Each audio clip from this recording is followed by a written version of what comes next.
你是否曾经在药妆店或保健食品区看着一排排瓶瓶罐罐，脑中浮现疑问，到底哪一种才是对我有帮助的？其中最常见却又最容易被忽略的一种就是鱼油。它看似平凡，只是一颗颗透明胶囊，但里面蕴藏的营养却可能决定你将来的心脏健康、脑袋灵光程度，甚至影响你能不能保持活力到老。许多国际医学研究早已指出，鱼油富含的 Omega-3 脂肪酸能调节血脂，降低慢性发炎，稳定情绪，还能让眼睛与脑部维持最佳状态。然而，市面上的鱼油产品琳琅满目，从 DHA、EPA 到磷虾油、藻油，价格与标示差距极大，消费者常常看得雾煞煞。更糟的是，有些人即使买了最贵的品牌，却因为摄取方法错误，反而白白浪费金钱。今天这支影片，我将用最清楚的方式带你了解鱼油到底是什么，为什么营养师、医师甚至运动员都大力推荐，该怎么挑选，怎么吃才能真正发挥它的功效。看完之后，你不仅能分辨鱼油迷思，还能用正确方式让这个小小胶囊成为你健康生活的好伙伴。鱼油，顾名思义，就是从鱼类体内提炼出的油脂，主要来自深海鱼的脂肪或肝脏。这些鱼类包括青鱼、沙丁鱼、鲑鱼、鳕鱼等，它们栖息在水质较干净、温度较低的海域，因此体内脂肪富含 Omega-3 多元不饱和脂肪酸。Omega-3 是人体无法自行合成，必须透过饮食获取的重要营养素。其中的 EPA 与 DHA 是最被广泛研究的成分。EPA 主要帮助降低三酸甘油酯，改善血液循环，并具有调节发炎反应的作用。DHA 则是脑部与视网膜的主要结构物质，负责维持神经讯号传递与视觉敏锐度。如果缺乏足够的 DHA， 大脑的专注力、反应速度，甚至情绪稳定性都可能受到影响。由于现代饮食常以红肉、炸物、奶油等为主， Omega-6 摄取过量，导致身体发炎比例增加。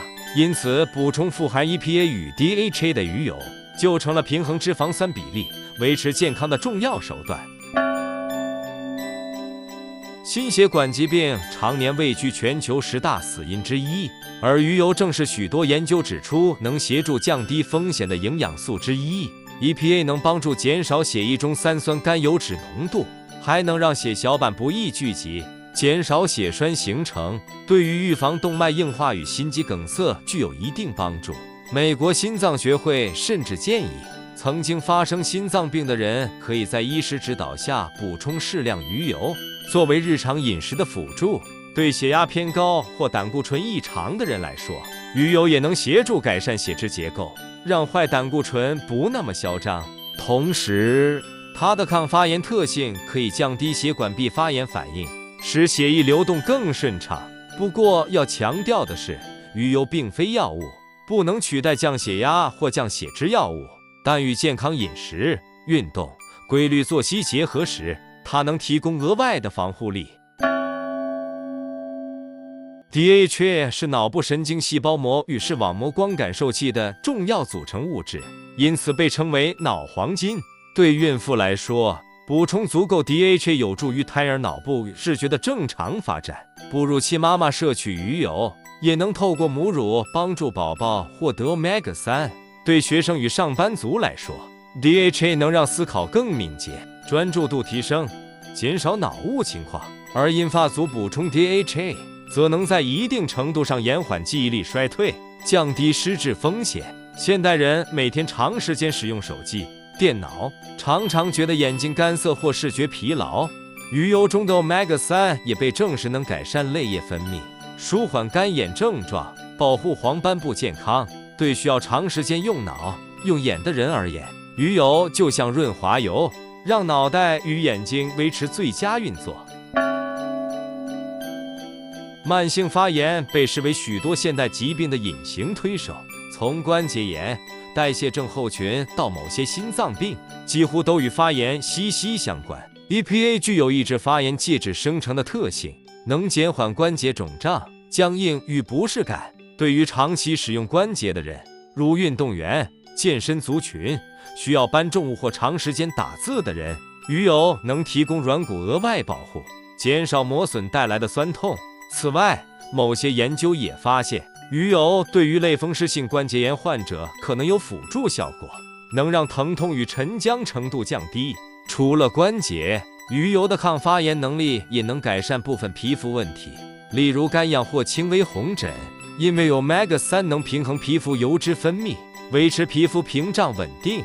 不过，皮肤疾病若严重，仍需专业诊疗，鱼油只能作为日常保养的加分选择。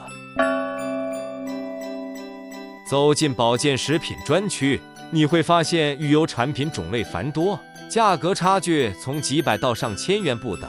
挑选时，首先要看 EPA 加 DHA 的含量，每日建议总摄取量约1000毫克起跳。若有特殊健康需求，则需依医师建议调整。其次，确认鱼油来源，选择小型深海鱼，如沙丁鱼、鲫鱼提炼者较佳，因为它们位于食物链底层，累积重金属风险较低。制成方面，分子蒸馏技术能去除杂质并保留活性。吸收率方面，甘油3酯型、TG 型通常优于乙基酯型、E 型。别忽略新鲜度，优质鱼油通常会添加维生素 E 抗氧化，避免油脂氧化产生腥臭味。选购时也可留意产品是否有 FS、Gold 等第三方认证标章，这些标章代表纯度与安全性符合国际规范。买回家后要检查胶囊颜色是否透明，无沉淀或异味。保存则建议置于阴凉处或冷藏，避免阳光直射造成氧化。鱼油虽然好处多，但正确补充方式才能让它发挥最大价值。首先，建议与餐同服，尤其是含有适量好油脂的餐点，因为Omega-3属于脂溶性，与油脂同时吸收效果最佳。如果空腹吃鱼油，可能会出现打嗝腥味或轻微胃部不适，这时可以分次少量摄取，或将胶囊放冰箱降低气味。服用抗凝血药物、阿司匹林或计划手术的人，应先咨询医师，避免过量摄取增加出血风险。对鱼类过敏的人，可考虑植物来源的藻油，虽然 DHA 为主，但仍能满足部分需求。最后要注意，鱼油补充是日常健康策略之一，并非治疗疾病的灵丹。若出现任何不适，应立即停用并寻求医疗建议。鱼油看似平凡，却能帮助我们守护心血管，滋养脑部，降低发炎，甚至连眼睛、关节都受惠。如果你曾经因为不知道怎么挑选而迟疑，或者买了却不知道该怎么吃，希望这支影片能帮你厘清所有疑问。健康并不是靠一次性的努力，而是来自每一天的小选择。吃对食物，动一动身体，保持好心情，然后再透过鱼油这类营养补充，为自己加上一道保护力。在留言区跟我分享一下，你现在有在吃鱼油吗？你最在意它的哪个功效？心血管、脑力，还是眼睛保养？或者你对市面上的鱼油有没有踩过雷的经验？我很想看看大家的故事，也许能帮助其他人少走冤枉路。如果这支影片对你有帮助，记得订阅频道，按下喜欢并开启小铃铛，这样你就不会错过之后更多实用的健康知识。也欢迎把影片分享给朋友或家人，让我们一起把身体顾好，活得更聪明，更有活力。